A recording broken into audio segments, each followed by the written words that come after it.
here at Mission Control are proud to be a part of this historic liftoff of the first mission to Mars. And a great big puddle of blood on the ground. Man has a dream, and that's the start. He follows his dream with mind and heart. And when it becomes a reality, it's a dream come true for you and me. So there's a great, big, beautiful tomorrow. Who's the leader of the club that's made for you and me? I break it down now. M-I-C. M-I-C. K-E-Y. K-E-Y. M-O-U-S-C. Go, go, go. Welcome to the splendor, the spectacle, the sparkling sensation, where the romance, the comedy, and the thrill of Disney fantasies come to electric life. WDW Radio, your information station. Hello, everybody, and welcome to the WDW Radio Show, your Walt Disney World information station. I am your host, Lou Mangello, author of the Walt Disney World Trivia Books, the audio guides to Walt Disney World, and publisher of Celebrations Magazine, and this is show number 218 for the week of April 17th, 2011. An important part of our Disney vacations include not just the memories we return with, but sometimes the souvenirs, collectibles, or gifts for others that we come home with as well. And oftentimes, the collectible, whether it be as small and simple as a pin to something more elaborate, is truly a work of art. And this week, I want to introduce you to one of the very talented artists that makes those souvenirs come to life. He is Randy Noble from the Disney Design Group, and in addition to his work and contributions to special events such as Star Wars weekends, he's also the founder and father of one of the newest and largest Disney collecting crazes, Vinylmation. We'll talk about his early work and inspiration, career at Disney, the Vinylmation craze, and he'll offer advice to those listening who dream their own dreams of working for Disney.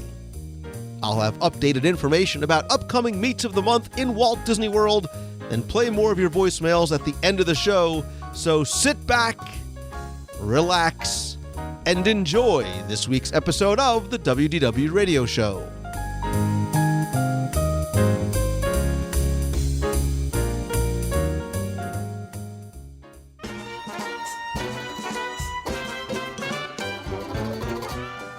For many Disney enthusiasts, their Walt Disney World vacation doesn't begin or end when they arrive and then leave the parks.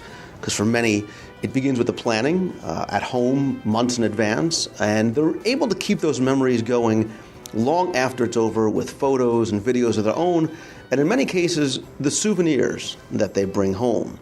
From single items to a new addition to a growing collection, Walt Disney World guests bring home a variety of gifts, wearables, collectibles, and artwork that serves as a constant reminder of their love of Disney. And while we enjoy collecting, displaying, and sharing what we bring home, we often don't know about the incredibly talented people that bring those ideas to life. And in my continuing mission to help you get to know some of the people behind the curtain that truly help create the magic that we continue to enjoy now and for many years to come, I wanted to bring you one of those people who names you may have heard, but maybe never had a chance to learn more about. And he is a person who has literally helped to create a phenomenon for kids and adults alike. Because if you've heard of Vinylmation, you probably know the name of my next guest. He is Randy Noble from the Disney Design Group. Randy, welcome. Hi, how you doing? Great. It is a pleasure to meet you. I said when I first met you today that I have heard your name in many circles, not only because I've talked to guys like Brian Blackmore and Mark Seppala from the Design Group, but because I've seen some of your amazing artwork. And of course, we're definitely going to talk about that little Vinylmation thing that just may take off. Right. But I want to sort of learn a little bit more about you. I want to hear a little bit more about your background growing up. Were you a Disney fan, and how did it get to the point where you get to do this for a living? Yeah, well, I'm from a town called Kettering, Ohio, which is a suburb of Dayton, Ohio. and I had always had a love of art growing up. My father had a design studio when I was a kid, and worked in the creative community in Ohio, mostly from a technical aspect, doing engineering drawings for General Electric or aircraft engines and air shows that we would put on at Wright-Patterson Air Force Base. And so I was always around these amazing creative types. And I think out of a need that sometimes we all have to please our father, you try to draw and do things to get his approval. Because my dad was a pretty good artist too. He was not an artist. He was an owner of a design studio, but he had that desire to be creative. And that rubbed off on me, and so my parents were wonderful about getting me to local art schools outside of high school and junior high. I attended the Dayton Art Institute, which was a great program to go to after school and weekends to learn art. So I've just always been around art, always loved art, and always had a passion to become an artist. Grew up loving Norman Rockwell and the Wyeth family of illustrators and artists, and I remember seeing original Norman Rockwell paintings that were hanging 2 blocks from my house when I was a kid, and getting excited about becoming an illustrator. So art has always had a huge part of my life. My mother is a dancer, studied in New York, taught ballet. My brother works in the music field, so the whole family has been involved in the arts my whole life.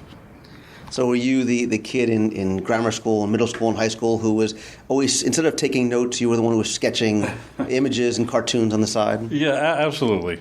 Teachers would come by and see me scribbling on my notebook, and you had everything from, Randy, you need to pay attention more, to, hey, could you do a painting for my house? So it was interesting. By the time I became a senior in high school, a lot of the teachers at my school were asking for paintings I had done, which was a huge compliment. And I remember my father pushing me to get a job. I was working at Ponderosa as a dishwasher, and it was an interesting experience. But I thought, I'm sure there's a way I can make money doing art.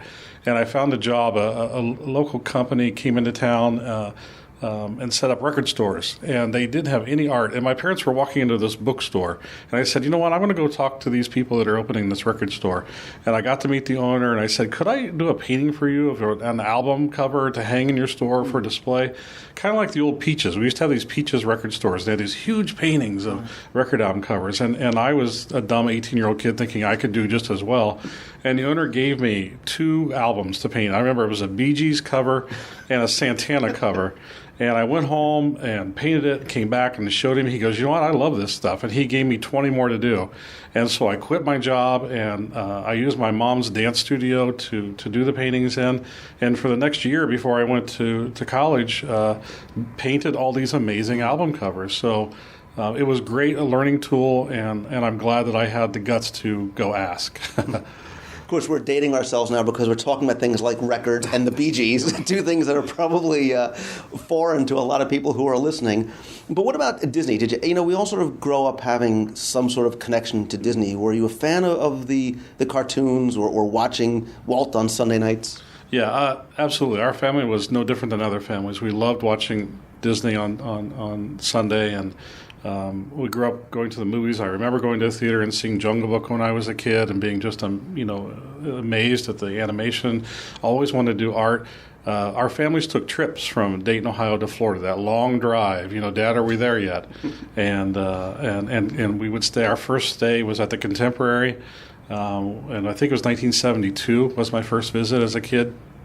And I remember going downstairs, for those that remember, downstairs there used to be an arcade or a game gallery down there, and we would go down and just play. Well, there was a guy who sat in this little box, and he would draw caricatures of guests. And I remember going up and asking him, like, what kind of a nib are you using on your pen, and what are you drawing on? And he was just so encouraging to me to keep pursuing art and keep drawing. And it's funny, you don't realize, who you're touching. Even now, when I do signings and guests come up and speak to me, you don't know who you're touching that might take that into a wonderful career down the road. So I started with love of Disney films, and I had the big book of Art of Disney when I was a kid at the house. Every time I came to the park, I would buy a souvenir book because I just loved to go through the books, and would draw the characters all the time. And then when I got into high school, my father saw that love, and he brought me back down in my senior year. And I got to meet Ralph Kent, who was the head of the art department, and another artist by the name of Craig Lillianthorpe. And Craig at the time was an art director here, and Ralph introduced me to him. He gave me a tour of the art department, which at that time was under Main Street. Wow. And my dad was so excited that we were going down in the tunnels of Disney, because it's something you heard about but you never got to experience. And even today he's excited to tell people that story. So I showed my portfolio to all the artists that worked here as a senior in high school. And after that particular meeting, I went home, and Craig was nice enough to send me a letter thanking me for my time, but he also wrote a letter of recommendation, which got me into California Institute of the Arts in California. So that letter, along with my portfolio, was a huge influence in me attending the school and then ultimately realizing my dream of working here. After college at Cal Arts, I stayed in California for about 14 years working in animation and doing illustration design work, and realized that it was time to maybe come to Florida. And I have some family here, and I wasn't sure if I was going to stay with Disney because I had a really good freelance career going at that time. But I ran into Mark Sepula at a trade show, and I had done a little bit of freelance work for Mark, and he's like, you know what, you ought to come show your work. I think, there might be a job for you. So that's kind of the quick way of how I got here. Yeah, so we had very similar childhoods up until the point that you started talking about one of us being incredibly talented artist, and that's where the gap widens immeasurably. Certainly you mentioned Cal Arts in passing. I think people need to understand and appreciate just what kind of school Cal Arts is. Certainly it has a connection to Disney. It was founded by Walt in the 60s. It's still to this day, I think it's still kind of subsidized by Disney. Yeah. And you attend a school with people like Brad Bird and John Lasseter and Pete Docter and Tim Burton. So it is the elite of elite art schools. Yeah, I was just really overwhelmed. I remember being at high school, and my mom calling and speaking to my guidance counselor and said, hey, is it okay if we pull Randy out of class to come take a phone call? And I remember my mom saying, we got a letter from Cal Arts. Do you want me to open it, or do you want to wait till you get home? And I was very calm about it because I didn't understand quite the impact Cal Arts had in the creative community at that young age. And I said, no, open the letter, read what it says. And I hear her reading, we're very happy to inform you, you've been accepted. And she's crying, and I was just overwhelmed because I wasn't quite sure where I was going to go to school. I had narrowed it down between Cal Arts and Columbus College of Art and Design in Ohio. And I was excited and terrified at the same time because I'm from the Midwest, and going all the way to California was a little bit like going to the moon. It's a really different culture and quality of life. And my father and I flew out there, and just remember the giant mountains around Cal Arts in Valencia, and how overwhelming that was to me as a kid. And but Cal Arts is an amazing school. They had amazing people go through there, not just in the animation program, but in their dance program and theater program. The design department, you can look up designers like Lou Danziger and April Greiman. They're the tops of their field. So I felt really blessed. And Brian Blackmore and I were just talking about that this morning because he saw a Cal Arts catalog I brought in. And it's really important as a young artist, really investigate the school. Find out who their staff is, because the staff can make a world of difference in your career. Even if a school has a great reputation, please investigate and find out who the teachers are, because it can make a huge impact. In the animation program at Cal Arts, we had legendary Tee teaching character design, and Brian was just overwhelmed by that. So it was an amazing school, and I love every moment that I was there. It helped me get the job that I eventually got working at DIC Animation. Did you understand while you were there the sort of impact of where you were and the legacy behind it, and what this was most likely going to be able to do for you career-wise? Yeah, speaking to your point about Walt starting the school, I knew that he had met with the former owners of the school, which then was called Chenard, and had this grand idea about creating a wonderful art community within a school that everyone could kind of feed off of each other. I understood the importance of the school after I got there and started researching a little bit more and talking to students that were, in their third and fourth year of school already. So as time went on, I really learned a lot about the value of the school and how it provided so many wonderful artists and opportunities to artists over the years that I was there. And you know, before we started talking about you coming down to Orlando, which I guess you said it was 1995, you spent some time in California working, not necessarily in animation, but you worked on TV, you worked on a lot of toy merchandise as well. You worked for Mattel and a lot of these, you know, again, very big companies. Yeah, actually, what happened was during my second year of school, we were going through kind of a tough time in the country, in the economy, and my father's business was being impacted by that. A lot of the companies were cutting back on the amount of art that they were doing, so my father's business was struggling, and I'd received a phone call saying, you know, it's a very expensive school to go to, and even with loans and such that I had, we couldn't continue to stay at school. So during my second year, my dad called me and said, look, you're either going to have to find a job or you're going to have to come home. So I went downstairs. After hanging up the phone, I went downstairs. There was a large bulletin board at CalArts that had job postings on it. And there was a new company, DIC Animation, opening up a studio in California. And I went and applied along with about 60 other artists from the animation program at CalArts, because the goal really was to try to get a job in animation.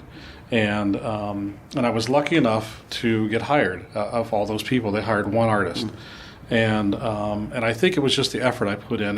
The owner of the company, Andy Hayward, he said, have you ever done any background paintings? Because we need some background paintings. So I went home. I remember after that interview, I painted all night, did 3 paintings, went back the next day, showed him my work, and he said, okay, you're hired. Wow. So the effort paid off. And I stayed with Deke for a few years, and then I left with another employee at Deke and formed my own studio to try to develop animation with a company in China. Unfortunately, the company in China, they were making the Teddy Ruxpin doll at the time, if people remember that. Sure. They didn't have the funds necessary to keep going with development of the animation. We had all these great properties.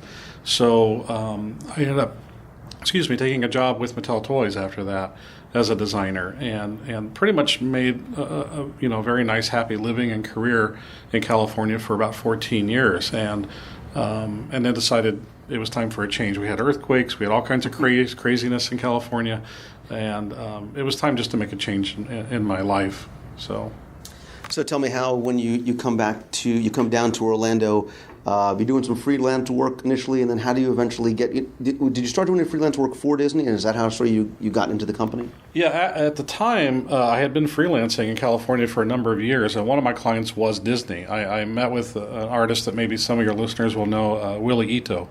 And Willie was a terrific man, worked in consumer products in California. And I went to him and said, hey, I'm moving to Florida. Do you know anybody down at the parks that maybe I can talk to about freelancing? He gave me Mark Seppala's name. Met with Mark. Mark was extremely generous, gave me a lot of work to do for him. They were a very small unit at the time over near SeaWorld. There was an office in the Westwood facility. And Mark gave me a lot of work to do. And then, as I mentioned, as they grew, and I ran into him at a convention, he asked for me to hire, because it kept getting bigger, the staff.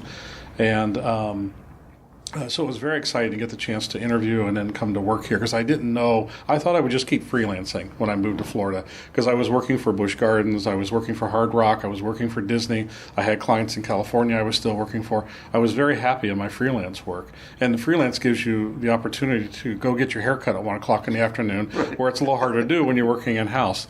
So I decided that maybe it was time to go in-house, and I was really thankful that Mark asked me to show a portfolio. So when you come in and you work for Mark, and Mark is great, and he's incredibly talented, and he's been on the show before, what are some of the things that you're working on? Are you working on artwork for the parks? Is it more hard or soft line merchandise? Well, pretty much the first job out of the chute, because Mark's responsibility as the manager at that time was, one of the things was events, which included things like Disneyana. So I remember my first job working for Mark was to work on an illustration for Disneyana. And it was exciting, because I had been to Disneyana as a guest, and to jump in and start contributing in that fashion right away as a new person to the team was really wonderful, because I just thought, well, they're going to give me some simpler things to do, and the guys that have been here for a while that deserve the bigger projects will get those. But Mark was very generous in giving me wonderful projects to do over the years, and the entire time I spent on his team, he was really quick to go, here, just go do this, like the Star Wars Weekends and other projects. I can never thank him enough. He's touched so many people here as far as people we've hired and projects he's given them to make them better artists. Things that he could have even kept as an artist to do himself, he gave to us. So there's a lot of us here that owe our jobs to Mark, and a huge amount of gratitude towards all the wonderful work he gave us over the years. Well, certainly it's a testament to the amount of trust that he had in you to be able to say, here, go with it. And when you were talking about some of the things that you've done, I know you've done Food and Wine Festival, you talk about special events like the Disneyana. A lot of people don't remember the old Disneyana collectors conventions that were a very big deal for a number of years, sometimes back. But you mentioned two words that, of course, made mine and many other ears perk up, and it's Star Wars and Star Wars weekends.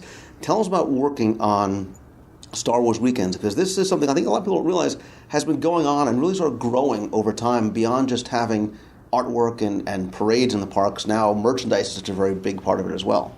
Yeah, it was a wonderful opportunity that was given to me when early on in my career at Disney, that they were thinking about bringing a Star Wars convention to Disney in the year 2000.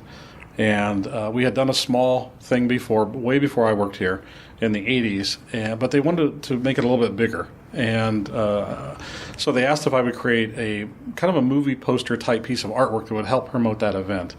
And it was a illustration I did of a lightsaber cutting out a corporate Mickey head, and I got a lot of positive response from our team here at Disney, and ultimately the team at Lucas loved it, and we went out the door with all sorts of merchandise. We did pins and hats, and I don't know if we did a coin that first year, but we did a lot of product, and we did really well. And we decided, okay, let's do it again. And as luck would have it, they kept coming back and asking me to do that main piece of poster art for it. And I did for 5 years. And it did really, really well, and I'm extremely proud and excited that I can say I was a part of it. I was in the bookstore not long ago, and there's a Star Wars book out by, I think, Steven Sansweet is his name, and he did one of all the Disney posters, and one of my paintings from that event is in there. So to be included in even just a little bit of that culture, considering I went to the movies like a lot of guys did as a kid and was just overwhelmed and saw the movie 4 or 5 times and just couldn't wait for the next one to come out, to be a part of it in any fashion, it's still a little overwhelming for me. It's a wonderful experience. And to have the dream of, something that you sketch on your pad, to have the people, it's one thing to have the people at Disney say, yeah, this is great, but to get that sort of approval from Lucas and coming from there has got to make you that's going to be very, very rewarding. Yeah, it is. It's overwhelming. I mean, everything from getting them, I was so nervous when that piece of artwork went in that they were going to come back and go, no, we want to change it. Because they're a very big company, and as we all know, when you work in this environment, there's always a lot of people. There's always a lot of people that want to give feedback and kind of art direct things. So I was really nervous that they would change what my initial drawing was, and they didn't change anything. There was nothing they changed, and I was shocked by that. And then to go to the actual event and have guests stand in line to get you to sign something and tell you how wonderful a piece of artwork is. It's really overwhelming. I remember my parents came to the second year of the Star Wars thing we did. And as we were walking to my signing, I was kind of walking behind, and there were people in line to see Carrie Fisher. Mm-hmm. And my parents heard the people say, "Oh, look, it's Randy Noble. We got to go get our poster signed." And that was it's still like, it gives me the chills. It's like overwhelming that people would even know who I am or that I contributed in any way. So it's amazing. It's wonderful. And I will always appreciate Mark giving me the chance to do that great event. Well, you're very humble in crediting other people, but certainly, again, to have your work be appreciated again by the people who, like Luke, Lucas is very much like Disney, very protective of their brand and their brand identity, and for you to give them something to say, yeah, that's what we want to represent our brand, says a lot for the work that you had done. But talking more about Star Wars weekends, I have been going for many, many years. I remember and have some of those old posters that you had worked on, but it's grown so much. And right now, merchandise is such a big part of the event. People line up very, very early in the morning at Disney's Hollywood Studios just for the merchandise. Right. Yeah, I think the quality of the merchandise gets better every year. I think we try to bring some new items, especially through gallery, like medium figurines and big figs that we've done in the past. coins. I think we keep trying to do things people want. We also try to keep things limited so that we're not just doing a million of something. I know, myself, I used to collect baseball cards when you want to have something which is limited in quantity, and I can only get it on a particular day, and I can only get it at a certain place. I think for a lot of guests it adds some value. I know for some guests they wish we would do bigger quantities, but I think from an art and collectible standpoint, and just to honor the event, I think it's good maybe with some of the product not to do huge quantities. We really strive to do great product. Sometimes we hit a bullseye, and sometimes we fall a little short. But we always try in the art department to give it our very best, and we're always disappointed if we find out we haven't done it, and we try next year to do better. So we're excited. All the team here loves working on Star Wars weekends, and we have a lot of artists from other teams at Disney Design Group that want to participate and come up and say, hey, can I draw something or design something? So we all have a love and a passion for it. So I hate to ask you the, choose your favorite child question, but for the Star Wars merchandise, is there anything that you've created over the years that just sort of resonates with you or one of your favorites? As far as a piece of art, the poster I did for the very first year of the lightsaber and the very last piece I did of the Darth Vader helmet where Mickey's drawing on the ears on Darth Vader, those are two illustrations I did I was very excited about. As far as actual product is concerned, I was real excited to do the Goofy Big Fig where he's wearing the Mickey boxers, because everyone told me Lucas is not going to approve this. It's we're not sure about this. Everybody kept saying no, no, no, no. And when Lucas came back and said, yeah, we love it, I was so happy. And to see that thing out there, and the guest response was really positive. And then our own company made a walk-around character dressed exactly like that. That's just amazing. I'm still trying to get out to the park to get my picture with him. So hopefully this year I'll get a chance to do it. But product-wise, definitely the Goofy Big Fig and then those two illustrations. Yeah, I mean, I could imagine, walking into some of the Disney galleries and seeing your artwork there and being purchased by guests is rewarding. But to see your creation literally come to life in 3D walk-around format is amazing. Of course, you talked about collecting baseball cards, and I mentioned during the introduction that, one thing about Disney merchandise that affords guests the opportunity to do is start collections, whether it's pins, whether it's artwork, whatever it might be. A number of years ago, a little thing popped up called Vinylmation. And you can correct me if I'm wrong, but in many circles, you are the man that is attributed to starting what, like I said, has become really a phenomenon. Yeah, it was a labor of love. I had seen this trend in the marketplace of vinyl collectibles for a couple years, because there were certain artists that I follow, like Todd Shore. If your listeners look him up on Google, he does these really wild, amazing paintings, almost animation style. A lot of his work will have images of Mickey or other characters in it. And they had made a vinyl of one of his characters and sold it in these art stores. And if you go to California on Melrose Avenue, there's a couple shops, Kid Robot and a store called Monkey King. And I had been there, and they only specialize in selling vinyl toys. And my partner in gallery at the time, Aaron Babcock, I was explaining to him hey, I think that there's this market for this art that we could put in our galleries.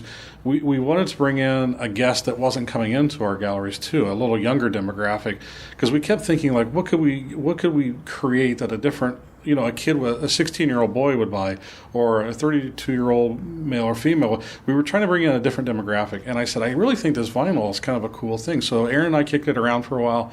I did some drawings. He and I took a trip about a year or two later, and I took him to Melrose, and I showed him. He walked into Monkey King, he started buying some vinyl, and then he couldn't stop.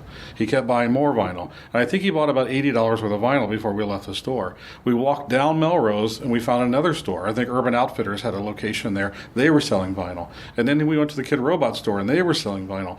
By the time we left California, Aaron was sold. We need to do vinyl. And we came back. I did some more drawings of what I thought the character should look like, trying to keep it simple, keep it a Mickey figurine that we could decorate and put graphics on. And we thought we would do just a small test. Keep it really tiny. Let's see how we do.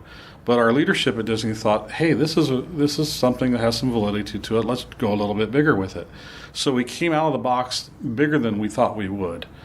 and it's really just exploded. I don't know what to say. It's way bigger than I thought it ever would be, and to create something for the company in partnership with Aaron, to create a whole new category of collectibles, to have a store that's out there with your stuff in it.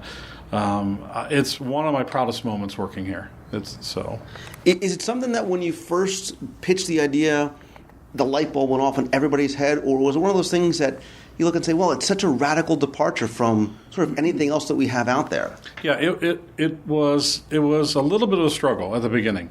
Aaron, to Aaron's credit, without Aaron, this would have not gotten off the ground, because Aaron pushed really hard with our leadership here at Disney that this is a viable thing. Let's give it a shot. And luckily, our director at the time said, yeah, let's give it a try. We'll start out small. Let's see where it goes. But as we went up the chain with leadership kept saying, hey, there may be something bigger here. So to their credit, they gave us a little bit more room to play and helped us to grow. But in the beginning, we didn't get a lot of, oh, that's wonderful, let's go big.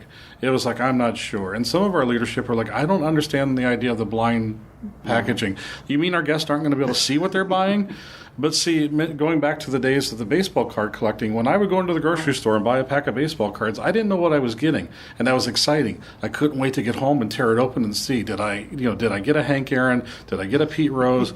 And I wanted that same excitement for this. I wanted guests to buy it, not sure what they were getting, and then want to come back and buy another one. And I found guests were doing that. When I attended signings at the Downtown Disney Gallery, I would stay afterwards, and guests would come up to the register and say, Randy, I got to buy 4 or 5 of these because I'm trying to get this one. Well, every company wants to hear that. They want to hear that the guests are excited and want to buy more and love the collectibles. So I think everybody was surprised by the success of Vinylmation. When you talk about it in terms of baseball cards, it makes sense, but when it's first presented, it's very much a risk because you're selling people something that they don't know what they're getting. Certainly in a tough economy. I mean, you started out in 2008. The economy still was not the best at that point. So you're buying something and you may get lucky, you may not. Was there that sense that, yeah, we might be taking a gamble, or should we just sort of show people what's in the box? Yeah, we had convinced leadership to let's take the gamble. Leadership also said, let's create some with a plastic window so the guests can see what they're getting. Because you're going to have a certain percentage of guests that are going to want to see what they're buying, and that's fine. We didn't fight too hard to keep it all blind box. We're like, we can do something for everybody. And you're right, as far as the economy, I was sweating bullets. I was thinking, man, we're bringing out this thing that I have a lot of passion about right during a time when people are like, do I want to put $5 worth of gas in my car? And I wasn't sure, because I thought this thing might get hurt by the economy, and then they'll look at it and go, no, it wasn't really successful, we shouldn't do that again. So somehow people found the love that I had for the product and for the direction we were going, and they kept it alive. And I'm so thankful to all the people that collected it, that stuck with us and still stick with it, because I know you have other things to do with your dollars than sometimes to buy Vinylmation. So thank you for that. It's been wonderful. I think, and I very much may be wrong, but I think that part of the initial success out of the box, pardon the pun, was because it wasn't just, okay, we're going to release the Fab Five as figures. You went with something that I know I, as a Disney enthusiast, and I think a lot of people wanted, what was more theme park specific merchandise. And so the first series out of the box was the park series and sort of a tie. So tell me about sort of tying it into Walt Disney World and Disneyland and the attractions. Yeah, we had the Mickey form, and our basic thought was we're going to come out with 2 different series. We're going to do an urban series, which is pretty much whatever the artists want to do, and let's do park specific, because we knew our guests love our parks. I mean, that's why we come here. We love our location. So we sat with the form and we tried to think, okay, how am I going to fit the teacup ride on that 3-dimensional little form? And every artist had the chance to kind of give their input as to how they thought that would work, and we gave a lot of latitude towards what the designs would be. And luckily, our guests responded in a positive way, because I think it was something that they had never seen before, and it was unique. It was a small, cute little character that had maybe an attraction on it that they loved, or in the case with the one I designed, I did the balloon head Mickey, where you had the Disneyland and Disney World balloon on each side, so that kind of resonated with guests. So the art department was loving working on it. Our guests were loving buying it and seeing what the new designs were going to be. So we had a really great formula that was happening, a really wonderful thing that was happening there. How did the process work internally? So you say, all right, we're going to create some theme park specific ones. There's however many people on the team. Is it go pick your favorite attraction, or do you guys arm wrestle to see who gets to do the Haunted Mansion and Pirates? I think there's a lot of arm wrestling goes on now.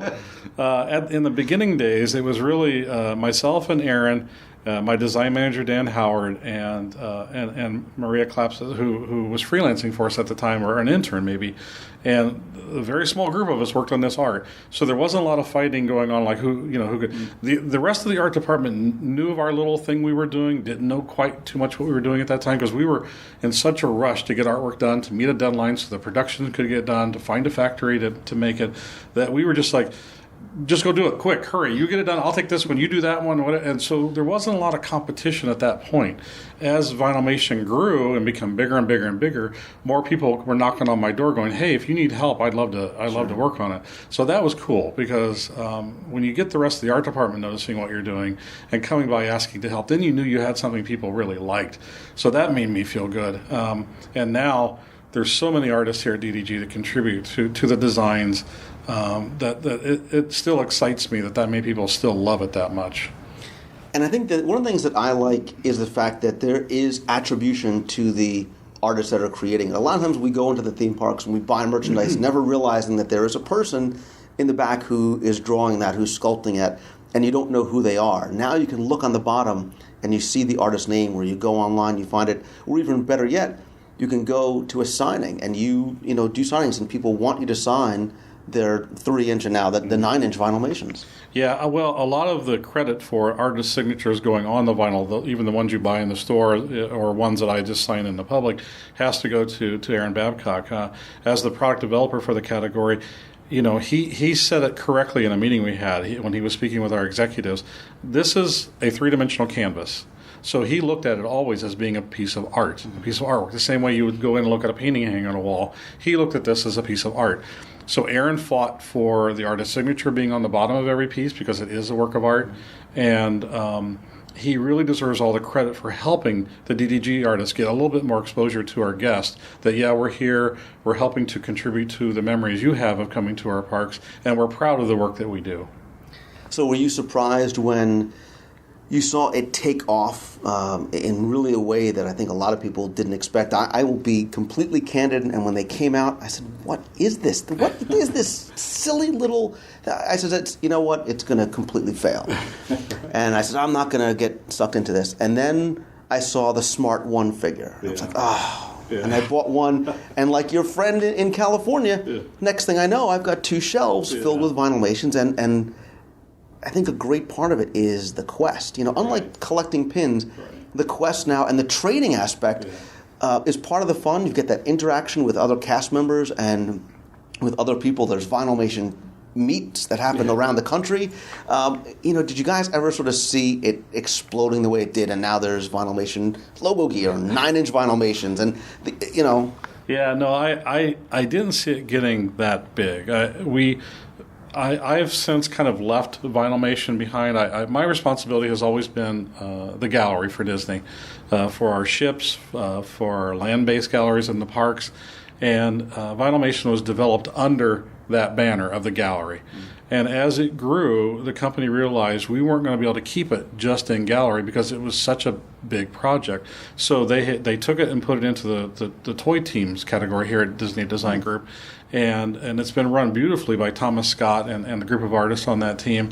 And I remember walking into a conference room when they had developed more products, shirts and bags and all these different things, and just being overwhelmed by all the product that had been done. And I never foresaw it becoming as big as it is. I mean, we're selling these things in our parks overseas in Paris and Japan and everywhere. So we had dreamed that we could maybe do that, but you always do that. It's like, it's like a parent thinking, my kid's going to grow up to be president someday.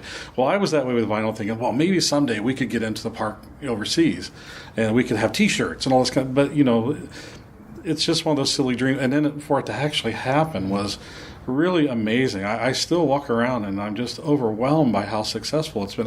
One little thing that I did as a part of Vinylmation, I took all the characters out into the park and I took photographs of them. And we used that to help promote the vinyl. And then all of a sudden, our guests started copying that. They would take their own vinyl on vacation. And if you go on Flickr or one of the, you'll see, one of my 9-inch characters at an Olympic site. Like I did Mickey as a swimmer. He's got this little yellow inner tube around him and with Donald Duck on it. And the next thing I know, I'm looking on Flickr and someone has taken him and they've gone to an Olympic site in Canada somewhere and put him in front of a swimming pool with the Olympic logo behind him. And it was just awesome. So these little photographs we were taking just for fun to help promote. And I would hand out these little cards at signing that had the little photo on it. The guests were mimicking that, and that told me that, wow, it was really resonating with guests, that they were now wanting to photograph there. And there's thousands of photographs on the internet now of people's own vinyl collections in funny little scenes. So I don't know, it keeps getting bigger and bigger all the time. Well, speaking of the guests, something else that happens now that maybe you never predicted or saw coming when you first came up with the idea is you're now selling guests a blank canvas. Yeah. You sell them a plain white Vinylmation, and Randy, I'm sure you've seen even more than I have. You are empowering the guests with the ability, whether it's a 4-year-old that wants to draw on it, or it's the budding artist that wants to create. There are some amazing pieces of custom Vinylmation out there. It's really wonderful. I literally just got an email on Monday from a guest that lives in New York that went out and bought a new 9-inch blank and was customizing it. This artist has been sending me stuff from the very beginning of vinyl. They would even take the ones we had. We didn't have blanks in the very beginning that we were selling as much as we are today. And he would take one out of the Park series and redecorate it and send it to me. So that's been really interesting to see how excited guests have been to get their own blank and decorate it and share that or trade that or whatever they do with it. So I've been surprised all the way along with Vinylmation about how it really has connected with our guests. Because like you mentioned, a lot of guests came up to me in the very early days and said, I don't really get this, and what is this? And, I'm not sure if this is good or what. So it was funny. And then these same guests came back to me and go, I got to be honest with you, I can't stop buying these things now. You are making a lot of people very happy and broke at the same time. So, but yeah, some of the art that people are creating is, if their favorite character or their favorite attraction hasn't been created yet, they're making it and they're embellishing it with hair or accessories or whatever it might be, or they're doing one of real people. I've seen ones of their own family. A friend of mine, for a birthday present, made me a Vinylmation of me, which is a little creepy, but it was awesome to see because, again, it's different than just giving somebody a blank canvas. It's that 3-dimensional aspect of it. Sure. Yeah. Well, I think it goes back to the earlier question you asked me about how I was influenced by Disney as a kid. I think all of us have a love for Disney, the parks, the films. We all want to try to find a way of how can we be a part of that magic that happens. And I think when our guests go out and they buy a vinyl, and they design it, it's their little way of participating in all the wonderful things that Disney has given back to us over the years, and that's wonderful to see and to know that Aaron and I had helped to contribute to people's enjoyment of Disney a little bit more then I've done my job. And so I have to ask you the requisite question. I know you can't, but I'm going to ask you anyway. You seem to be going from project to project, all of which really excites you. I mean, you can, hopefully it comes through in audio, but I can certainly see on your face the passion that you have for what you're doing. What is it that excites you now? What are you working on now that excites you? Or what do you enjoy working on most? Well, one of the great things about working here is because of the success of Vinylmation and some other projects I've worked on, I'm always encouraged, hey, Randy, do you have any new ideas, things we've not done before? So I love to contribute to the organization with new product development.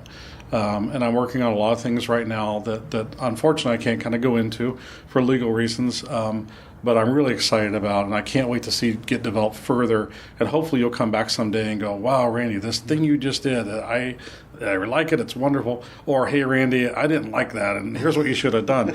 But the excitement of being able to create a new product for the company and new art for the company is wonderful. I just finished a painting for the cruise line, for the Alaska cruise that we're going to be having, and I'm really excited to have that piece of artwork. So that's kind of a one-off thing. But I also have some products in development that are larger in scope that I hope the guest will love down the road too. I think they're a couple years out before they see life on the shelf. But the excitement of always being able to challenge myself to come up with something new that will get the guest excited, that's what I love, and that's what I love to work on. And that's why I stayed in gallery, because gallery affords me the opportunity to work on everything from big figs to original paintings to brand new product ideas like Vinylmation. And with so much changing and so many new things coming out, we talked about the things that you had done for the Disney Dream, and then the fantasy, and then the expansion of the company. There's always new opportunities. Randy, you, for many people who are maybe listening, who are the kids who are sitting in high school drawing on the side, or even the adults who are saying, I've been doing this for years, you very much are sort of living the dream. You've got that Cinderella story.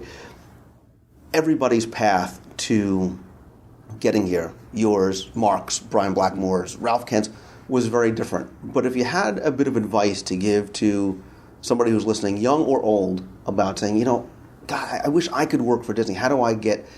What would a sort of general advice be? Yeah, I think the best advice I got when I was younger was draw all the time and not give up on the passion you have for what you want to do. It's really important to follow in your life what you love, and if what you love is working for the Walt Disney Company in any department, but specifically the art department, get the training necessary. Work for companies that do similar type products that we do, whether it's Hallmark cards or Anesco or Mattel toys.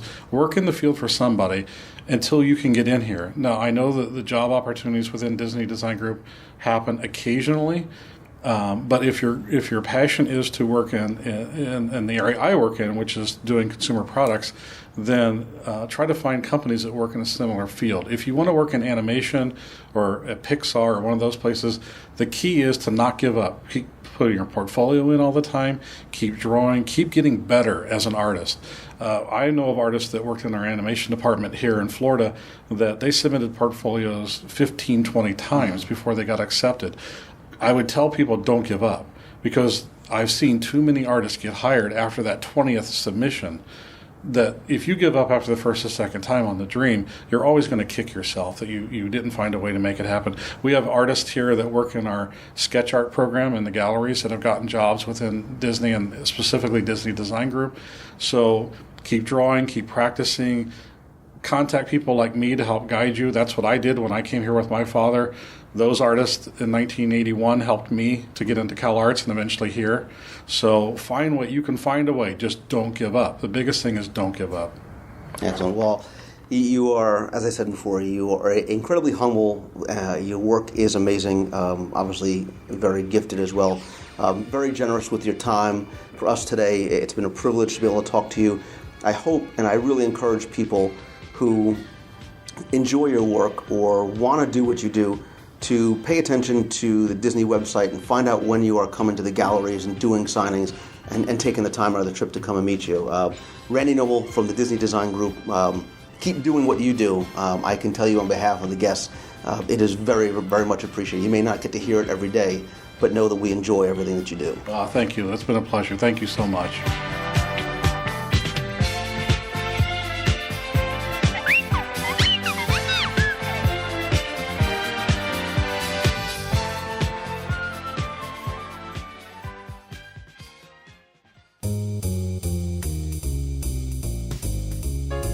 That's going to do it for this week's show. Thanks so much for taking the time and tuning in this and every week.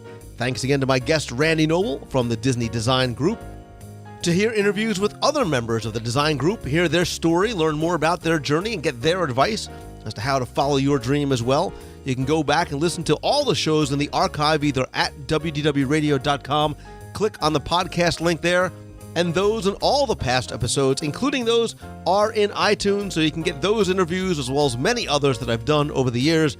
You'll also find that most of the shows and segments are evergreen, so you can go back and check out some of our reviews, Wayback Machines, history, trivia, lots more, again, on the site or in iTunes.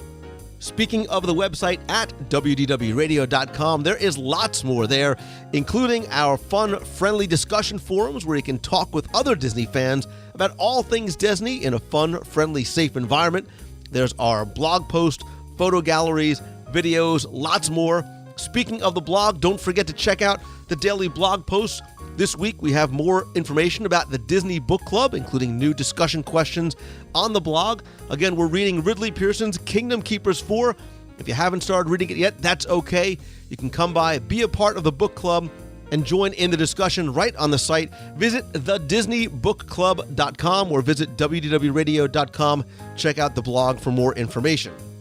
And as you know, I love the site and the show to be interactive, so if you want to comment on this week's show, please come by, visit the show notes at WDWradio.com. You can also email me with any questions at lou@WDWradio.com, or if you want to be heard on the air, call into the toll-free voicemail line at 888-703-2171. On the site, you can also sign up for our free newsletter, download the free WDW Radio iPhone app, and get all the other ways to connect through Twitter, Facebook, and LinkedIn. I'm at Lou Mongello on Twitter, and on Facebook, it's facebook.com/WDW Radio. Don't forget that in addition to the weekly podcast, you can come by every Wednesday night at 7:30 p.m. Eastern to watch the WDW Newscast. It's a live, interactive video news show covering Walt Disney World, where you can be part of the broadcast and the discussion and talk about the show and ask and answer questions about the news real time in the chat room. Again, that's 7:30 p.m. Eastern at WDWnewscast.com. If you missed the show live, that's okay. It will be on YouTube, on our YouTube channel at youtube.com/WDW Radio. It'll also be posted on the blog, and the audio-only portion will be available in the WDW Radio iTunes feed. And as much as I like hearing from you in all these different social media and online outlets, there is nothing like getting the opportunity to meet you in person, and that's why I have a meet every month in Walt Disney World, a chance for me to meet you and you to meet each other. Great way for the community to get together. Dates and location for upcoming meets of the month include Saturday, April 30th. That's going to be 3 o'clock p.m. in the Magic Kingdom. We're going to meet at the covered seating area right across from the Sunshine Tree Terrace over in Adventureland. That's a seating area that wraps around the magic carpets of Aladdin right across from the Enchanted Tiki Room and the Sunshine Tree Terrace. Just a very casual meetup, gives us a chance to get together, meet one another. You get to meet each other. We can have a snack, maybe even talk about some of the changes that may be coming to the Enchanted Tiki Room. In May, lots going on in May. There's Destination D and the D23 Scavenger Hunt.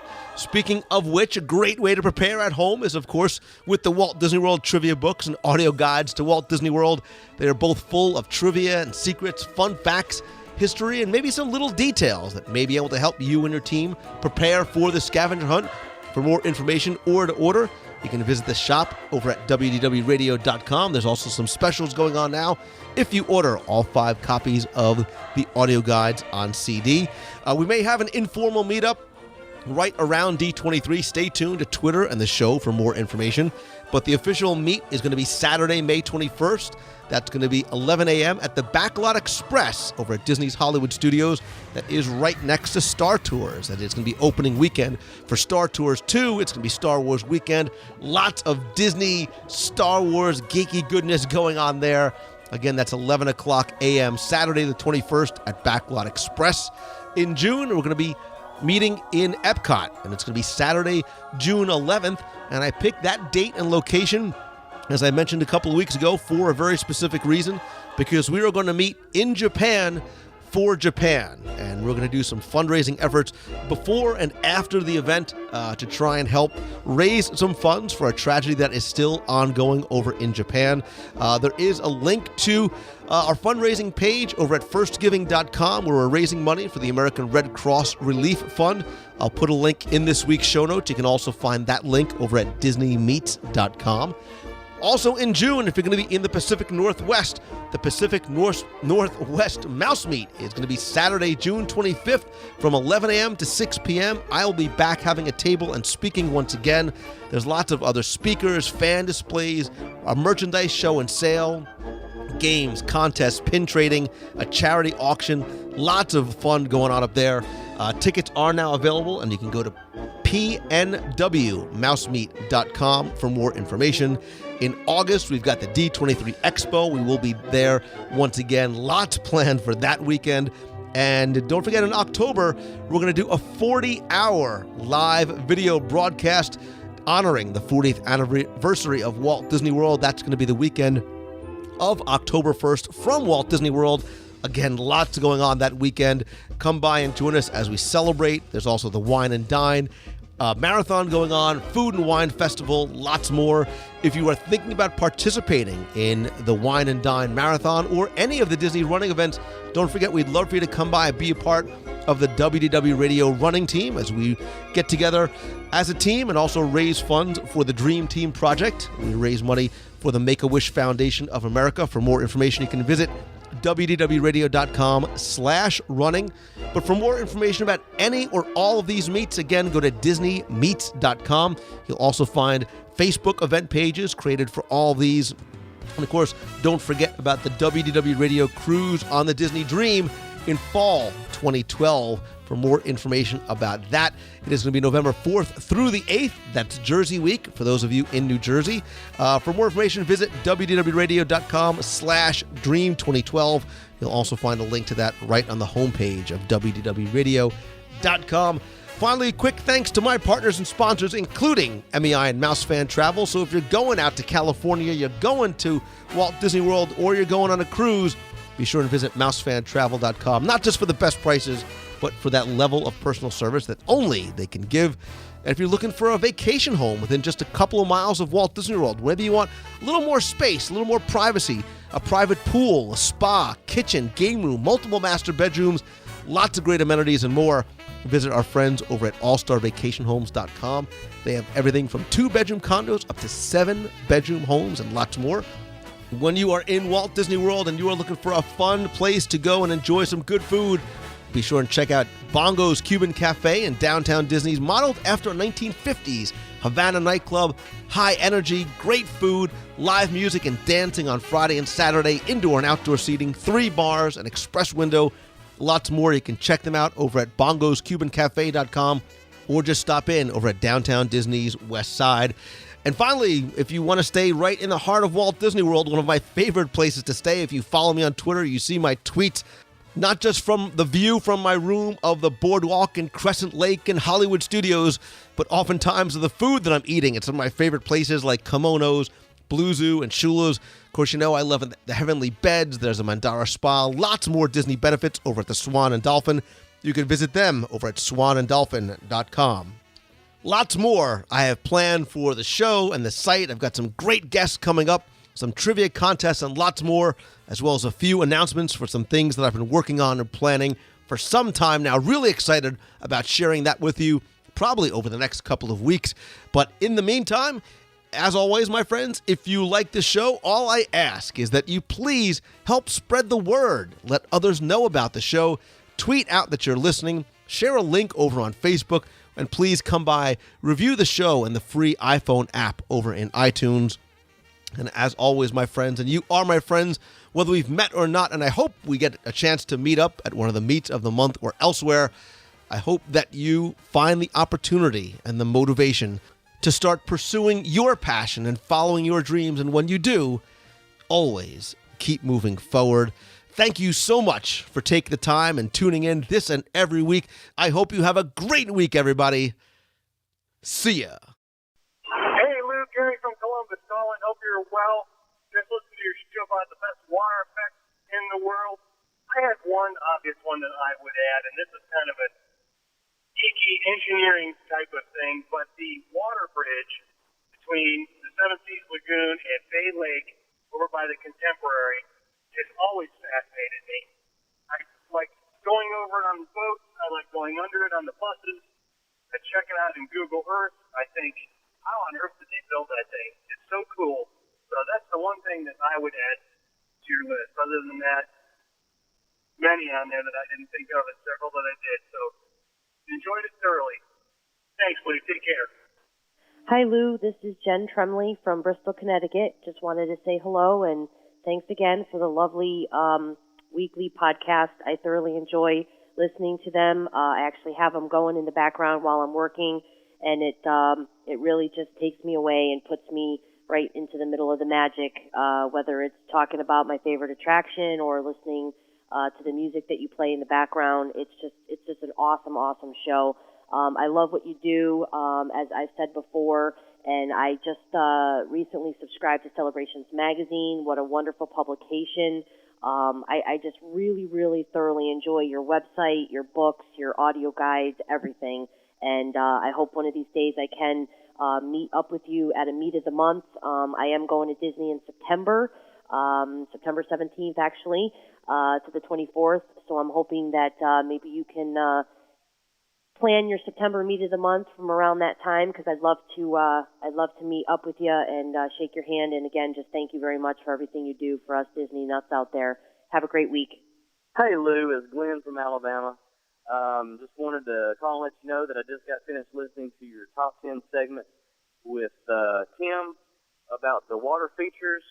I have to say, as I've said before, the top 10 shows are probably my favorite segments of your show. I do wish you'd do some more DSIs, but top 10s, I love them. I love the DSIs. I love the interaction between you and Tim. And, you know, when I first heard that you were doing a top 10 on water features, I kind of thought, this one may not be as good as the rest of them, but I was just blown away as usual. So many things that I wouldn't have thought about, even though I know how many water features there are in Walt Disney World. And you guys just hit the nail on the head with so many of them. And there nearing the end, I thought, I'm going to have to call and give a few that they left out, but then you got them at the tail end, and I love the fact that you brought up Catastrophe Canyon and also Phantasmic, because those two were two that I was thinking, I hope they mention those two, because those are two of my favorite. Tim mentioned the near misses, and Catastrophe Canyon definitely falls into that particular category. But love the show, and keep up the great work. Thanks for all you do.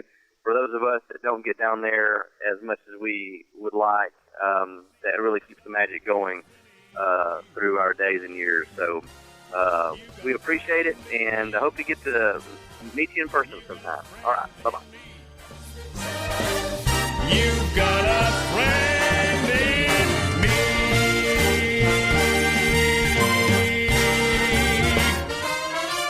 Yeah.